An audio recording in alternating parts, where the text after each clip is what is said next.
Everyone thinks the worst of WWII happened on the battlefield. They're wrong. The real hell was in a city where people ate leather, wallpaper paste, and the bodies of the dead. I've read the survivor testimonies myself, hundreds of them, and what strikes you isn't the scale of the horror, it's the precision of it. The Nazis didn't want to conquer Leningrad, they wanted to erase it, slowly, by starvation, and they nearly succeeded. June 22, 1941.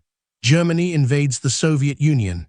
Most of the world's eyes turn to Moscow, to the vast tank battles unfolding in the steppes. But in Leningrad, Peter the Great's jewel on the Baltic, nobody yet understands what's coming. The city's 3 million people are about to endure something that will make the Blitz look like a rehearsal. By September 8, 1941, the German Army Group North has encircled the city completely.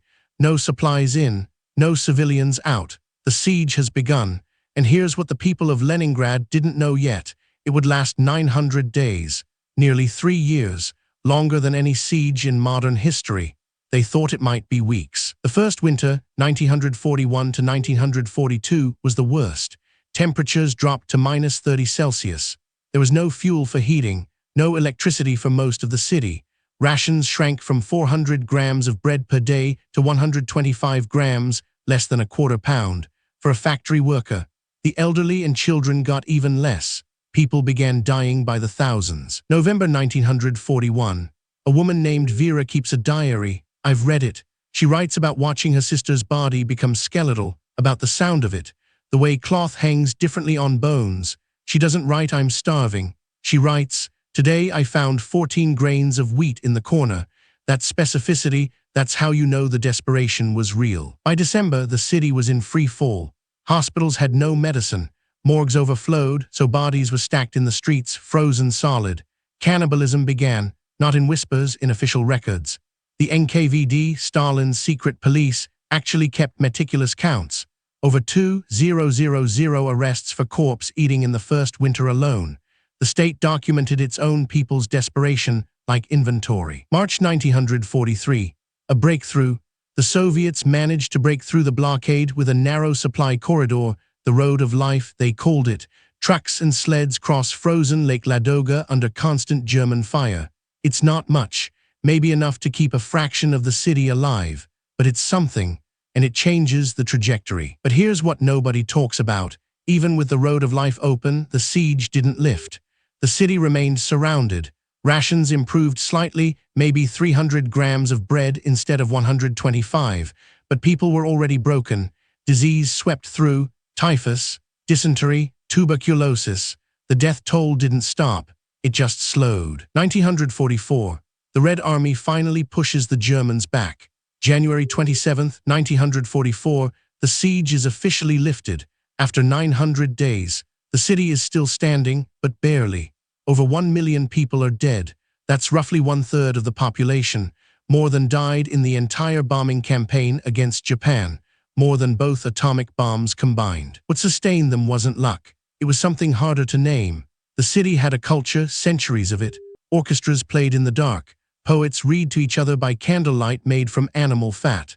A woman named Olga Burgoltz, a poet, survived on 125 grams a day and kept writing. After the siege, she became the voice of Leningrad's memory. She refused to let suffering become silence. The factories kept running, too. Even in 1942, when people were collapsing at their stations, Leningrad's arms factories produced shells and mines. Workers would literally die at their machines. The next shift would begin. The Nazis had gambled that starvation would break the city's will to resist. They miscalculated what a trapped population is capable of. The road of life itself is a story that deserves its own film. Drivers knew their trucks were targets. The Germans shelled the lake constantly, but the convoys kept running. Thousands of trucks, hundreds lost to ice, to shells, to German fire. The Soviets estimate around 400,000 people were evacuated across the lake during the siege, each one a gamble with death. One detail haunts me. In 1943, a Soviet engineer named Vladimir Borisov designed a new type of biscuit, high-calorie, made from whatever could be salvaged. Sawdust, bone meal. It tasted like ash, but it kept people alive. He tested it on himself first. He knew what he was asking others to eat because he ate it too. That's the kind of leadership the siege demanded. The psychological toll was immense. Survivors reported a kind of numbness that set in around month 6. The mind stops processing horror as horror. It becomes routine. People stopped burying the dead properly. They stopped crying. They stopped expecting tomorrow. And then, almost impossibly, some of them stopped giving up. After the siege lifted, Leningrad rebuilt itself.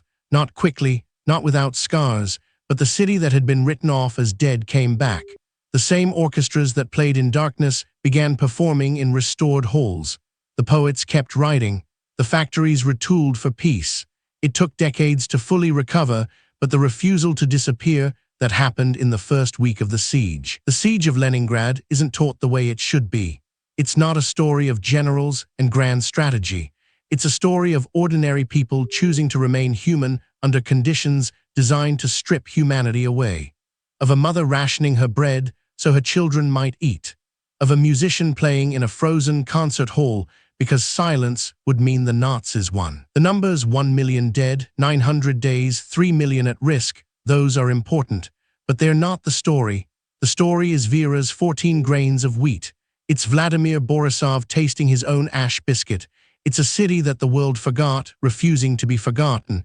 That's what survived Leningrad, not just people, memory, defiance, the refusal to vanish. Subscribe. Every week we uncover the human stories behind history's darkest chapters, the ones the textbooks leave out.